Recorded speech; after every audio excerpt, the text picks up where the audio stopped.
Hi there, story swimmers! Welcome back to Atakitcha. Today, we're in for another amazing story called The Tailor of Gloucester. This story is written by Beatrix Potter. I will be reading you part 1. In the time of swords and periwigs, and full-skirted coats with flowered lappets when gentlemen wore ruffles, and gold-laced waistcoats of paduasoy and taffeta, there lived a tailor of Gloucester. He sat in the window of a little shop in Westgate Street, cross-legged on a table, from morning till dark. All day long, while the light lasted, he sewed and snippeted, piecing out his satin and pompadour and lute-string. Stuffs had strange names, and were very expensive in the days of the Tailor of Gloucester. But although he sewed fine silk for his neighbours, he himself was very, very poor, a little old man in spectacles, with a pinched face, old crooked fingers, and a suit of threadbare clothes. He cut his coats without waist, according to his embroidered cloth. There were very small ends and snippets that lay upon the table. 2 narrow breadths for nought, except for waistcoats for mice, said the tailor. One bitter cold day near Christmas time, the tailor began to make a coat of cherry-coloured silk, with pansies and roses, and a cream-coloured satin waistcoat trimmed with gauze and green, was the chenille for the mayor of Gloucester. The tailor worked and worked, and he talked to himself. He measured the silk and turned it round and round, and trimmed it into a shape with his shears. The table was all littered with cherry-coloured snippets. No breadth at all, and cut on the cross. It is no breadth at all.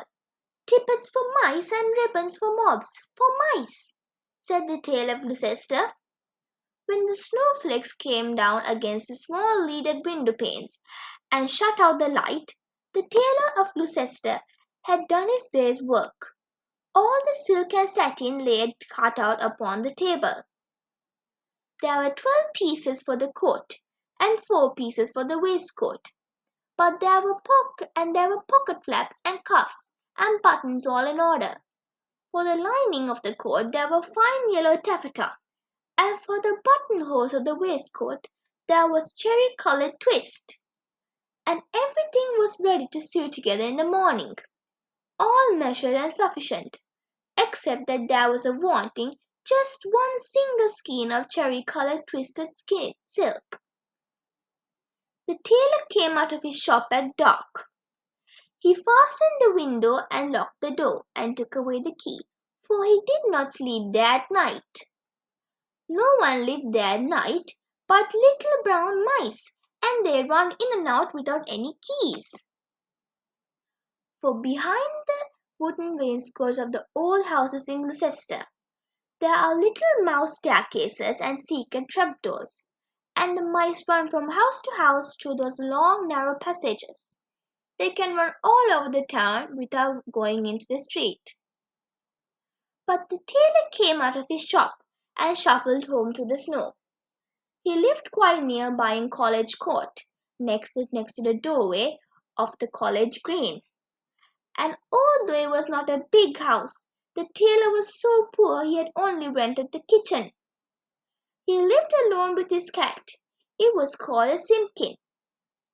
Now all day long, while the tailor was out at work, Simpkin kept house by himself, and he also was fond of the mice, though he gave them no satin for coats. "Meow," said the cat when the tailor opened the door. "Meow." The tailor replied, "Simpkin, we shall make our fortune, but I am worn out to a rabbling. Take this groat, and Simpkin, take a china pipkin, buy a pennorth of bread, and a pennorth of milk, and a pennorth of sausages. And oh, Simpkin, with the last penny of our fourpence, Buy me one pennyworth of cherry-coloured silk. But do not lose the last penny of the fourpence, Simpkin, or I am undone and worn to a thread-paper, for I have no more twist.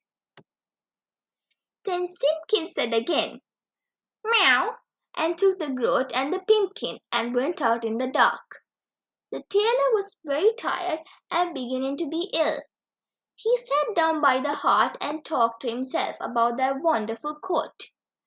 I shall make my fortune to be cut bias.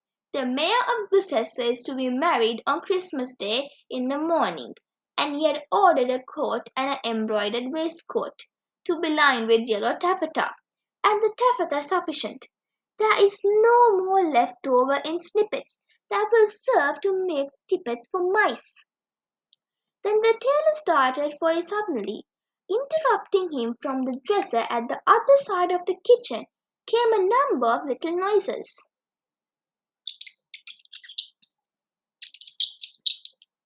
Now what can that be? Said the Tailor of Gloucester, jumping up from his chair. The dresser was covered with crockery and pipkins, willow patterned plates, and teacups and mugs. The tailor crossed the kitchen and stood quite still beside the dresser, listening and peering through his spectacles. Again for another a teacup came those funny little noises. This is very peculiar, said the Tailor of Gloucester, and he lifted up the teacup which was upside down. Out stepped the little live lady mouse and made a curtsy to the tailor. Then she hopped away down off the dresser and under the wainscot. The tailor sat down again by the fire, warming his poor cold hands and mumbling to himself. The waistcoat is cut out from the peach-coloured satin, tambour stitch and rosebuds in beautiful floss silk. Was I wise to entrust my last fourpence to Simpkin? 1 and 20 buttonholes of cherry-coloured twist. But all at once from the dresser there came other little noises.